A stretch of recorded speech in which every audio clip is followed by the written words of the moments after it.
Hi friends, welcome to Harish academy. ఈరోజు వార్తలు నిలిచిన జాతీయ అంతర్జాతీయ రాష్ట్రీయ అంశాల గురించి, వార్తలు నిలిచిన వ్యక్తులు, అవార్డులు, పుస్తకాలు, మరి క్రీడా సంబంధిత సమాచారం ఒక్కొక్క అంశాన్ని వివరంగా తెలుసుకుందాం. ఈరోజు మన ఫస్ట్ టాపిక్ వచ్చేసి ప్రపంచంలోనే మొట్టమొదటి అనే అంశంతో జర్మనీ ఈరోజు ప్రత్యేకంగా వార్తలు నిలిచింది. ఇటీవల తరచూ జర్మనీ దేశం రెనవబుల్ ఎనర్జీకి ఇంపార్టెన్స్ ఇస్తుంది. పునరుత్పాదక శక్తి వనరులపైన ఆధారపడుతున్న ఒక దేశంగా జర్మనీని చెప్పుకోవచ్చు. అలాంటి జర్మనీ ఈరోజు వరల్డ్స్ ఫస్ట్, ప్రపంచంలోనే మొట్టమొదటి అనే అంశంతో ప్రత్యేకంగా వార్తలకు వచ్చింది. దీనికి సంబంధించి అంటే ప్రపంచంలోనే మొట్టమొదటి hydrogen power based train services, ప్రపంచంలోనే మొట్టమొదటిసారి హైడ్రోజన్ పవర్ ఆధారిత రైలు సర్వీసులు, హైడ్రోజన్ ఇంధన ఆధారంగా నడిచే రైలు సర్వీసులను ప్రారంభిస్తూ వార్తలు ఇచ్చిన దేశం జర్మనీ. ఈ ట్రైన్ సర్వీసెస్ పేరు గుర్తుంచుకోండి, కొరాడియా ఐలింట్ రైలు సర్వీసులు ఇటీవల వార్తలు ఇచ్చాయి. ఏ దేశానికి సంబంధించి అంటే జర్మనీకి సంబంధించి. ప్రత్యేకత ఏంటి? Hydrogen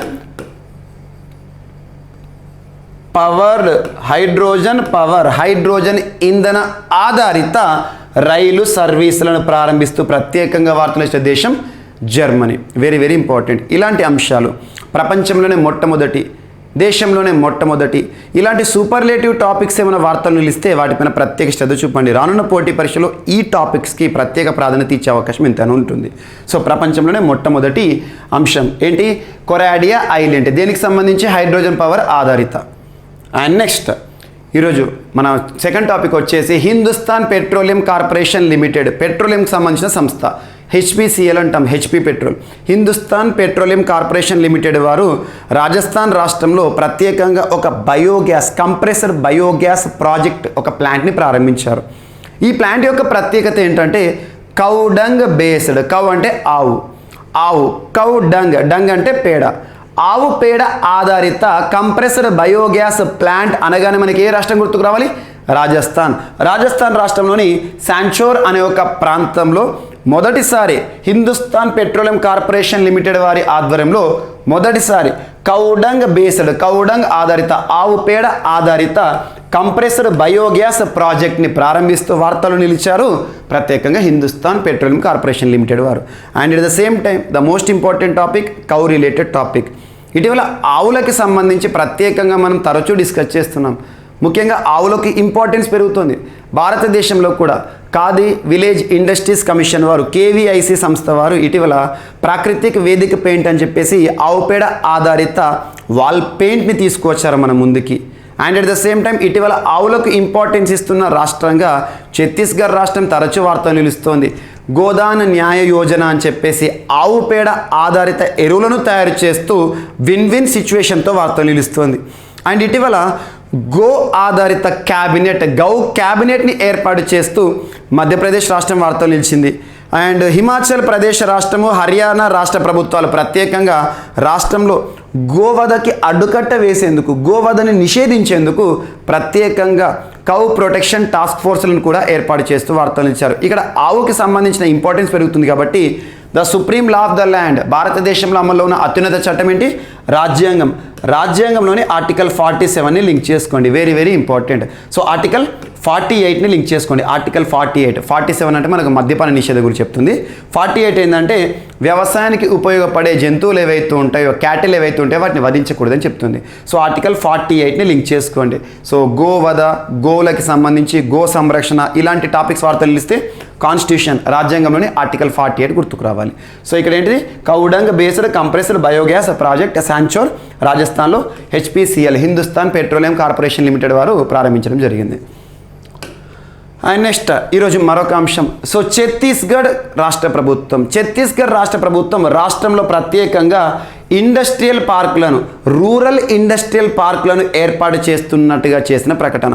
Chhattisgarh rural industrial park, ప్రతి గ్రామాన్ని కూడా పారిశ్రామికంగా అభివృద్ధి చేయాలి, పరిశ్రమల పరంగా ప్రత్యేకంగా వెన్నెముకగా మార్చాలని చెప్పేసి గ్రామాల్లో పరిశ్రమలను ఏర్పాటు చేయడానికి ఇండస్ట్రియల్ పార్కులను ఏర్పాటు చేస్తూ వార్తలు ఇచ్చిన రాష్ట్రం ఏంటి?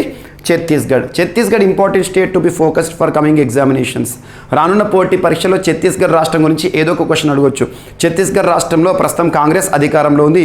భూపేష్ బఘేల్ గారు తరచు వార్తలు నిలుస్తున్నారు. ఇటీవల రాజీవ్ గాంధీ కిసాన్ న్యాయ యోజన ఇటువంటి అంశాలు ప్రత్యేకంగా మనకు దేశవ్యాప్తంగా చర్చనీయాంశమే. గోదాన్ న్యాయ యోజన ఇలాంటి అంశాలు.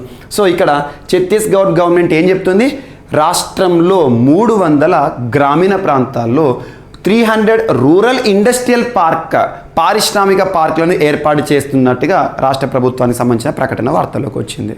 అండ్ నెక్స్ట్ ఈరోజు మరొక అంశం, Jammu Kashmir after repealing article 370 from Indian constitution. అంటే అర్థం ఏంటిదంటే భారతదేశంలోనే అత్యున్నత చట్టమైన రాజ్యాంగం నుండి ఆర్టికల్ 370ని తొలగించిన తర్వాత ప్రత్యేకంగా జమ్మూ కాశ్మీర్ ఒకప్పటి ప్రత్యేక రాష్ట్రం, ఇప్పుడు 2 కేంద్రపాలిత ప్రాంతాలుగా విభజన జరిగింది. అలాంటి జమ్మూ కాశ్మీర్లో తరచూ ఏదో ఒక అంశాన్ని మనం చూస్తున్నాం. ఈరోజు జమ్మూ కాశ్మీర్కి సంబంధించి మనోజ్ సిన్హా ప్రభుత్వం, ఎందుకంటే జమ్మూ కాశ్మీర్ కేంద్రపాలిత ప్రాంతమే, అక్కడ లెఫ్టినెంట్ గవర్నర్గా మనోజ్ సిన్హా గారు ఉన్నారు. వారు ఏం చేశారంటే విలేజ్ డిఫెన్స్ గార్డ్ అనే ఒక ప్రత్యేక స్కీమ్ని ప్రారంభించారు. ఇక్కడ చూడండి, each and every word, village గ్రామాలు, డిఫెన్స్ అంటే రక్షణ, గ్రామ రక్షక గార్డ్స్ బలగాలు. ఒక గ్రామాన్ని ఆ గ్రామంలోని యువకులు, ఆ గ్రామంలోని వ్యక్తులే కాపాడుకునేందుకు ఒక ప్రత్యేకమైన చొరవ తీసుకుంటుంది ప్రభుత్వం. అంటే ఏంటంటే ప్రతి గ్రామంలో కూడా యువకులు ఎవరైతే ఉంటారో యువకుల ఆధ్వర్యంలో ఒక టీంలను ఏర్పాటు చేస్తారు. వారేం చేస్తారు, ఆ గ్రామంలో జరుగుతున్న ఎలాంటి యాక్టివిటీనైనా కూడా సర్వేలెన్స్ చేస్తారు. ఉదాహరణకు జమ్మూ కాశ్మీర్ అనగానే మనకు పాకిస్తాన్తో సరిహద్దు ఉంటుంది. పాకిస్తానీ వారు ఏం చేస్తారు, మన భారతదేశంలో ఏదో ఒక కలహాలను సృష్టించడానికి, ఏదో ఒక మత ఘర్షణ సృష్టించడానికి, ఏదో ఒక టెర్రరిస్ట్ యాక్టివిటీస్ని చేయడానికి పూనుకుంటూ ఉంటారు. అటువంటి పరిస్థితుల్లో పాకిస్తాన్కి సంబంధించి కానివ్వండి, జమ్మూ కాశ్మీర్లో అంతర్గతంగా కానివ్వండి, టెర్రరిస్ట్ యాక్టివిటీస్ ఏమైనా కనబడితే వాటిని వీళ్ళు ట్యాకిల్ చేస్తారన్నట్టు. అంటే గ్రామాన్ని గ్రామ యువకులే కాపాడుకునే ఒక ప్రత్యేకమైన అంశంతో జమ్మూ కాశ్మీర్ వార్తలు నిలిచింది. సో టెర్రరిజం యాక్టివిటీస్ని ట్యాకిల్ చేయడానికి, to tackle terrorist activities in Jammu Kashmir అని గుర్తుంచుకోండి సరిపోతుంది. అండ్ ఇటీవల జమ్మూ కాశ్మీర్ సంబంధించి తరచూ ఏదో ఒక అంశం మనం హౌస్లా అనే ఒక ప్రత్యేకమైన women empowerment programme, Sukoon helpline అని చెప్పేసేసి, జమ్మూ కాశ్మీర్కి సంబంధించి కీర్ భవానీ మేళా ఒక ప్రత్యేకమైన ఉత్సవాన్ని గురించి మనం డిస్కస్ చేసాం. Bungus valley festival and Jammu కాశ్మీర్కి సంబంధించి దాల్ లేక్ చాలా ప్రత్యేకమైనది, తరచూ వార్తలు నిలుస్తోంది. గడిచిన డిసెంబర్ మాసం జనవరి మాసంలో తరచూ వార్తలు ఇచ్చిన ఒక geography related term Chillai season, Chillai Jammu కాశ్మీర్కి సంబంధించి ఇలాంటి అంశాలు లింక్ చేస్తూ చూడండి. అండ్ నెక్స్ట్ ఈరోజు మరొక అంశం, ఉత్తరప్రదేశ్ రాష్ట్రానికి సంబంధించి. ఉత్తరప్రదేశ్ రాష్ట్రం కూడా తరచూ వార్తలకు వస్తుంది. నిన్నటి క్లాస్లో ఉత్తరప్రదేశ్ రాష్ట్రం దేశంలోనే మొట్టమొదటి అనే అంశంతో వార్తలు ఇచ్చింది.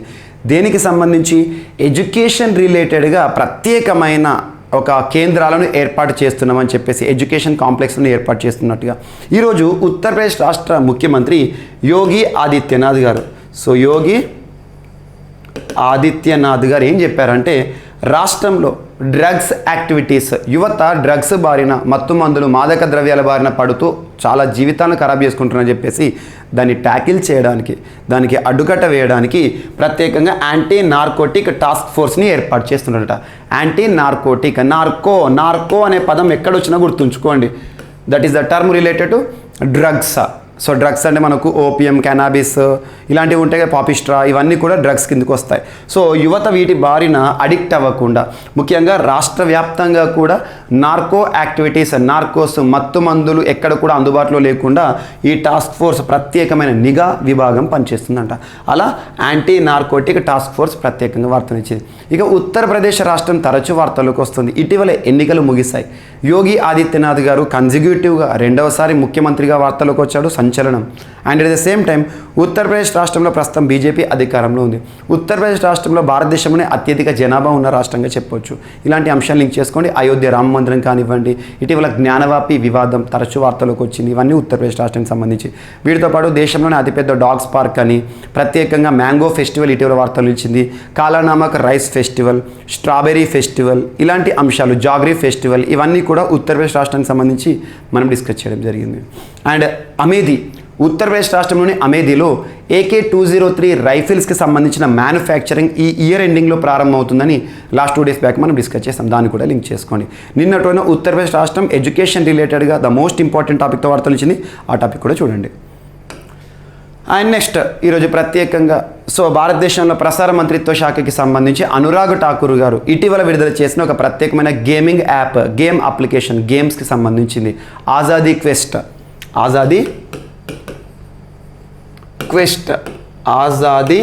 క్వెస్ట్ అనేది ఒక ఆన్లైన్ గేమ్ అనుకోండి. ఆజాదీ అంటే స్వాతంత్రము. మనకు ఆజాదీ కా అమృత్ మహోత్సవ్ సంబంధించి లాస్ట్ 1 ఇయర్లో తరచూ కూడా కొంతమంది ప్రముఖ లీడర్లు ఎవరైతే ఉంటారో, మనకు స్వాతంత్ర సమరయోధులు ఎవరైతే ఉంటారో వారి గురించి మనం అవగాహన చేసుకున్నాము.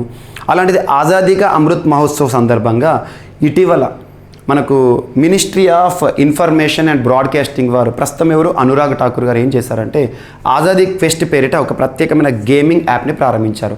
దీని ద్వారా గేమ్స్ ఏవైతే ఉంటాయో చిన్నపిల్లలకి ఫ్రీడమ్ ఫైటర్స్ ఉంటారు కదా, మన స్వాతంత్ర సమరయోధులు, వారి ఆధారంగా వారి జీవిత చరిత్రకు సంబంధించి వారి పేర్లతో ప్రత్యేకమైన గేమ్లను తీసుకొచ్చారు. అంటే గేమ్ల ద్వారా వారి గురించి మనం అవగాహన కల్పించుకోవడం, అంటే వారి గురించి మనకు తెలియాలంటే మనకి ఇంట్రెస్టింగ్గా ఉన్న విధంగా చెప్తే సరిపోతుంది.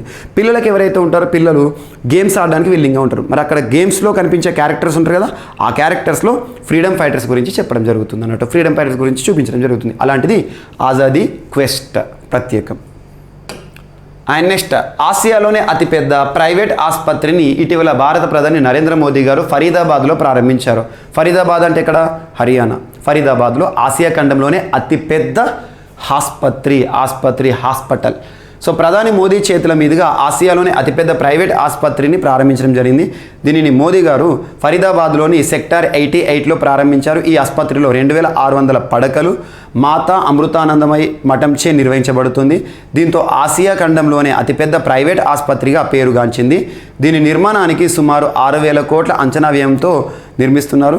అండ్ ఈ ఆసుపత్రి ద్వారా ఫరీదాబాద్ ఎన్సీఆర్ ప్రాంతం అంటే నేషనల్ క్యాపిటల్ రీజన్ అన్నట్టు మొత్తం ప్రజలకు అత్యాధునిక ఆరోగ్య సంరక్షణ సౌకర్యాలు అందిస్తుందని ప్రధాని మోదీ గారు చెప్పారు. ఫరీదాబాద్లో అతిపెద్ద ప్రైవేట్ హాస్పిటల్ అని గుర్తుంచుకోండి, సరిపోతుంది. అండ్ నెక్స్ట్ దాదాపు గత 300 ఏళ్లలోనే కనిష్ట స్థాయిలో బ్రిటన్ ఆర్థిక వ్యవస్థకు సంబంధించిన ఒక అంశం వార్తలు ఇచ్చింది. గత 300 ఏళ్లలోనే అత్యంత కనిష్టానికి బ్రిటన్ ఆర్థిక వ్యవస్థ, ఎకానమీ ఆఫ్ బ్రిటన్కి సంబంధించి బ్రిటన్ దేశ స్థూల జాతీయోత్పత్తి అంటే జీడిపి, గ్రాస్ డొమెస్టిక్ ప్రోడక్ట్ 2020 సంవత్సరంలో 11% క్షీణించినట్లు ఆఫీస్ ఫర్ నేషనల్ స్టాటిస్టిక్స్ పేర్కొంది. ఇతర ఏ ప్రధాన ఆర్థిక వ్యవస్థతో పోల్చినా ఇదే ఎక్కువ కంగుబాటు అని సవరించిన అధికారిక గణాంకాలు చెబుతున్నాయి. 1709 తర్వాత ఇదే అత్యధిక క్షీణత అని బ్యాంక్ ఆఫ్ ఇంగ్లాండ్ వద్ద ఉన్న గణాంకాలు కూడా వెల్లడిస్తున్నాయి. ఎక్కువ సమాచారం అందుబాటులోకి వచ్చిన ప్రతిసారి బ్రిటన్ గణాంక అధికారులు జీడిపి అంచనాలను సవరిస్తుంటారు. ప్రాథమికంగా ఓఎన్ఎస్ అందించిన అంచనాలు సైతం 2020లో బ్రిటన్ అప్పటి గ్రేట్ ఫాస్ట్ ఆఫ్ 1709 కంటే ఎక్కువగా క్షీణించింది. తదుపరి ఆ గణాంకాలను సవరిస్తూ 9.3%గా పరిమితం చేసింది. ఇది ఒకటో ప్రపంచ యుద్ధం తర్వాత, ఫస్ట్ వరల్డ్ వార్ తర్వాత ఇదే అత్యధిక క్షీణత అని అప్పట్లో తెలిపింది. తాజా గణాంకాలతో మళ్ళీ 300 ఏళ్ల కిందకి కనిష్ట స్థాయికి బ్రిటన్ ఆర్థిక వ్యవస్థ చేరిందంట, గుర్తుంచుకోండి. ఇటువంటి ఎకానమీ రిలేటెడ్ ఏమైనా కాన్సెప్ట్స్ కానీ ఏమైనా వార్తలోకి వస్తే జస్ట్ చూడండి. దాదాపు 300 ఏళ్ల క్రితానికి కనిష్టానికి బ్రిటన్ ఆర్థిక వ్యవస్థ దిగజారిందనే అంశం ఆర్టికల్. ఇవన్నీ కూడా మన ఇవేవైతే ఉంటాయి ఇప్పుడు ఇందాక మీకు ప్రధానమంత్రి మోదీ గారికి సంబంధించి ఇవన్నీ కూడా మన సంకల్ప మ్యాగజైన్ ఏదైతే ఉందో సంకల్ప మ్యాగజైన్కి సంబంధించిన డేటా ఇదంతా కూడా. సంకల్ప మ్యాగజైన్ ఎవరైతే ఇప్పటివరకు చూడలేదు ఒకసారి చూడండి. అండ్ మీకు రెగ్యులర్గా కూడా Praveen sir classes YouTube channel, ఇప్పటి వరకు ఎవరైనా ఆ యూట్యూబ్ ఛానల్కి సబ్స్క్రైబ్ కాకపోతే కండి, Praveen sir classes YouTube channel. అక్కడ మోటివేషన్ రిలేటెడ్ వీడియోస్ కానివ్వండి, and at the same time సబ్జెక్ట్కి సంబంధించిన లైవ్ ప్రోగ్రామ్స్ కానివ్వండి, వీటన్నిటిని తీసుకొస్తున్నాను. ఇప్పటి వరకు యూట్యూబ్ ఛానల్ సబ్స్క్రైబ్ చేసుకోకపోతే ఈ యూట్యూబ్ ఛానల్ సబ్స్క్రైబ్ చేసుకోండి. Praveen sir classes YouTube channel. మళ్ళీ రేపు కానీ ఎల్లుండి కానీ ఈ యూట్యూబ్ ఛానల్లోకి లైవ్లోకి వస్తాను, ఒకసారి చూడండి. ఈ యూట్యూబ్ ఛానల్ సబ్స్క్రైబ్ చేసుకోండి. మీకు మోర్ ఇన్ఫర్మేషన్ అంతా కూడా అక్కడ విన్యాసాలకి సంబంధించి, సూచీలకి సంబంధించిన కంపైలేషన్స్ అన్నీ కూడా అక్కడ ఇవ్వడం జరుగుతుంది. ఆల్రెడీ కొన్ని వీడియోస్ ఉన్నాయి, చూడండి. అండ్ నెక్స్ట్ మైనర్ బాలిక వివాహం చేసుకోవచ్చంట. మైనర్ బాలిక వివాహానికి అర్హురాలి అని చెప్పేసి మరొకసారి ఢిల్లీ హైకోర్టు వార్తలోకి వచ్చింది. 18 ఏళ్ల కన్నా మనకు భారతదేశంలో ఇప్పటి వరకు మ్యారేజ్ ఏజ్కి సంబంధించి ఏజ్ ఆఫ్ కన్సెంట్ చూస్తాం. మహిళకైతే 18 ఇయర్స్, పురుషుడికైతే 21 ఏళ్ళని చూస్తాము. 18 ఏళ్ల కన్నా తక్కువ వయసు ఉన్న బాలిక తల్లిదండ్రుల అంగీకారం లేకుండా వివాహం చేసుకోవచ్చు అంటూ ఢిల్లీ హైకోర్టు మరొకసారి సంచలన తీర్పిచ్చింది. మహమ్మదాన్ చట్టం అంటే ముస్లిం షరియత్. ముస్లిం పర్సనల్ లా అప్లికేషన్ యాక్ట్ 1937, ముస్లిం ఇస్లామిక్ షరియత్ అంటాం 1937 ప్రకారం ఇది సాధ్యమని ఢిల్లీ హైకోర్టు పేర్కొంది. అంతేకాకుండా ఈ చట్టం ప్రకారం 18 ఏళ్ల వయసు పూర్తి కాకుండా బాలికకు తన భర్తతో సహజీవనం చేసే హక్కు కూడా ఉంటుందని కోర్టు తెలిపింది. ఢిల్లీ హైకోర్టుకు సంబంధించిన తీర్పు. ఇలాంటి కోర్టు తీర్పుల వార్తలకు వస్తే ప్రత్యేకంగా చూడండి. సో తీర్పులపైన కూడా క్వశ్చన్స్ అడుగుతారు. ముఖ్యంగా మీరు ఫోకస్ చేయాల్సిన కోర్ట్స్ ఏంటంటే లాస్ట్ 1 yearలో బాంబే హైకోర్టు ప్రత్యేకంగా వార్తలు ఇచ్చి కొన్ని వివాదాస్పద అంశాలతో పుష్ప గనేదివాలా గారు ఇచ్చిన తీర్పులు వివాదాస్పదమైనవి. ఆ తర్వాత ఇటీవల కాలంలో సుప్రీంకోర్టుకు సంబంధించిన కొన్ని తీర్పులు లాస్ట్ వీక్ మనం ట్రిపుల్ తలాక్కి సంబంధించి చూసాము. యుతనేషియా విషయంలో కోర్టు ఇచ్చిన తీర్పులు చూసాము. వీటి గురించి ప్రత్యేకంగా చూడండి. And at the same time ఇటీవల కాలంలో ప్రత్యేకంగా వార్తలు నిలిచిన గుజరాత్ హైకోర్టు ఇంగ్లీష్ భాషని మాత్రమే వాడాలని చెప్పేసి ఆర్టికల్ 348 క్లాజ్ 1 అలా అంశంతో వార్తలు ఇచ్చింది. And at the same time ఇటీవల కాలంలో కేరళ హైకోర్టు ఎర్నాకుళం హైకోర్టు ప్రత్యేకంగా డిజిటల్ కోర్టుగా పేపర్లెస్ కోర్టుగా వార్తలు ఇచ్చింది. ఇటువంటి అంశాల వార్తలు చూడండి. And next I N S Vikrant Indian naval ship. So దేశంలోనే మొట్టమొదటిసారిగా దేశీయంగా నిర్మించిన విమాన వాహక నౌక ఏదైతే ఉంటుందో దీనిని సెప్టెంబర్ 2వ తేదీన ప్రధానమంత్రి నరేంద్ర మోదీ గారు జాతికి అంకితం చేయనున్నారు, ప్రారంభించనున్నారు. కొచ్చిన్ షిప్ యార్డ్ లిమిటెడ్లో ప్రత్యేకంగా ఏర్పాటు చేసిన వేదిక నుంచి ప్రధాని మోదీ గారు నావికాదళంలోకి విక్రాంత్ను అధికారికంగా ప్రవేశపెడతారు. దేశంలోనే మొట్టమొదటి ఇండియాస్ ఫస్ట్ ఇండిజినస్ పూర్తి స్వదేశీ పరిజ్ఞానంతో తయారు చేయబడిన విమాన వాహక నౌక అని గుర్తుంచుకోండి. ఈ కార్యక్రమంలో దేశ ప్రథమ వాహక నౌక ఐఎన్ఎస్ విక్రాంత్ రిటైర్డ్ సిబ్బంది మరియు నౌకా నిర్మాణ రక్షణ శాఖల అధికారులు మొత్తం 2000 మంది వరకు పాల్గొంటారని చెప్పారు. రూపాయలు 2000 కోట్లతో నిర్మించిన ఈ నౌకను జూలై 28న కొచ్చిన్ షిప్ యార్డ్ లిమిటెడ్ వారు నేవీకి అప్పగించిన విషయం మనకి ఇప్పటికే తెలిసింది. చూడండి. సో ఇది దేశంలోని మొట్టమొదటిసారి విమాన వాహక నౌక ఐఎన్ఎస్ విక్రాంత్, ఐవీసీ విక్రాంత్ గుర్తుంచుకోండి. డిఆర్డిఓ మరియు ఇండియన్ నేవీ వారు సక్సెస్ఫుల్గా లాంచ్ చేసిన ప్రత్యేకమైన మిసైల్ ఈరోజు వార్తల్లో నిలిచింది. సో VL వర్టికల్ లాంచ్ అంటే వర్టికల్ అంటే పైకి, హారిజాంటల్ అంటే అడ్డుగా, vertical launch. So surface short range SR అంటే short range surface to air missile. Surface to air missile అంటే ఏంటి? ఒక క్షిపణిని భూపరితలపైన ప్రయోగిస్తే గాల్లోకి వెళ్ళిపోతుంది, సర్ఫేస్ నుండి ఎయిర్కి. భూపరితలం పైన ప్రయోగించిన మిసైల్ భూపరితలం పైన నిర్దేశించిన టార్గెట్ని ఢీకొంది అనుకోండి, దాన్ని సర్ఫేస్ టు సర్ఫేస్ అంటాము. ఎయిర్ టు ఎయిర్ అన్నాం అనుకోండి, గాల్లో నుండి గాల్లోకి ప్రయోగించేది. ఇటువంటి రకరకాల మిసైల్స్ క్షిపణులు ఉంటాయి, పేలుడు పదార్థాలు. అటువంటిది డిఆర్డిఓ వారు మరియు ఇండియన్ నేవీ వారు సంయుక్తంగా VLSRSAM vertical launch, surface to air, గాల్లోకి పోతుంది, వర్టికల్గా వెళ్ళిపోతుంది. షార్ట్ రేంజ్ స్వల్ప దూరానికి సంబంధించి స్వల్ప శ్రేణి సర్ఫేస్ టు ఎయిర్ మిసైల్ని ఒడిషా కోస్ట్ వద్ద లాంచ్ చేయడం జరిగింది. మిసైల్ లాంచింగ్స్ డిఆర్డిఓ అంటేనే మనకు గుర్తుకు రావాల్సింది మనకు అబ్దుల్ కలాం వీలర్ ఐలాండ్, చాందీపూర్, బాలాసోర్, ఒడిషా అని చెప్పేసి చూస్తాం కదా ఆ ప్రాంతం. అదే ఇస్రో అనగానే నెల్లూరు, శ్రీహరికోట, ఈ రెండు గుర్తుంచుకోండి. అండ్ నెక్స్ట్ ఈరోజు వార్తల్లో వ్యక్తుల విషయానికి వస్తే బాలీవుడ్ అగ్ర నిర్మాతగా పేరొందిన ఒక వ్యక్తి ఏజీ నడియాడ్వాలా గారు మరణిస్తూ వార్తలు ఇచ్చారు. ఏజీ నడియాడ్వాలా గారు ఇటీవల మరణిస్తూ వార్తలు నిలిచారు ముంబైలో. సో బాలీవుడ్లో తనకంటూ ప్రత్యేక గుర్తింపు పొందిన చలనచిత్ర నిర్మాత, ఫిల్మ్ ఇండస్ట్రీలో తనకంటూ ప్రత్యేక గుర్తింపు ఉన్న ఒక వ్యక్తి మరణించడం జరిగింది. And next national institute of immunology ఒక జాతీయ సంస్థ. ఈ సంస్థకి నూతన హెడ్గా నియమితులతో వార్తలు ఇచ్చిన పర్సన్ పేరు దేబాశీసా మొహంతి అని గుర్తుంచుకోండి. దేబాశీసా మొహంతి గారు new head of NII national institute of immunology, NII నూతన హెడ్ డైరెక్టర్గా నియమితులవుతూ వార్తలు ఇచ్చిన పర్సన్ దేబాశీసా మొహంతి అని గుర్తుంచుకోండి. అండ్ నెక్స్ట్ ఈరోజు వార్తలు ఇచ్చిన మరొక పర్సన్ ద్రౌపది ముర్ము గారికి సంబంధించి భారత రాష్ట్రపతికి సంబంధించిన సెక్రటరీగా నియామక బాధ్యతలను స్వీకరిస్తూ వార్తలు ఇచ్చిన secretary to president of India. తన పేరు ఏంటంటే Rajesh Varma, senior civil services అధికారి రాజేష్ వర్మ గారిని సో ప్రెసిడెంట్ గారికి సంబంధించిన కార్యదర్శిగా నియమితులవ్వడం అనేది వార్తలు ఇచ్చింది. అండ్ నెక్స్ట్ ఈరోజు తెలంగాణ రాష్ట్రానికి సంబంధించి రాష్ట్రీయ అంశాల భాగంగా ఒక అంశం వార్తలు ఇచ్చి ఒక షెడ్యూల్ వార్తలు నిలిచింది. బయో ఏషియా సదస్సుకి సంబంధించిన షెడ్యూల్. సో ఫిబ్రవరి మంత్లో కమింగ్ ఫిబ్రవరి అంటే మనకు 2023 ఫిబ్రవరి మాసానికి సంబంధించి జీవశాస్త్రాలు, ఔషధ రంగానికి సంబంధించి రాష్ట్ర ప్రభుత్వం ఏటా ప్రతిష్టాత్మకంగా నిర్వహిస్తున్న బయో ఏషియా సదస్సు 20th ఎడిషన్ తేదీలు ఖరారయ్యాయి.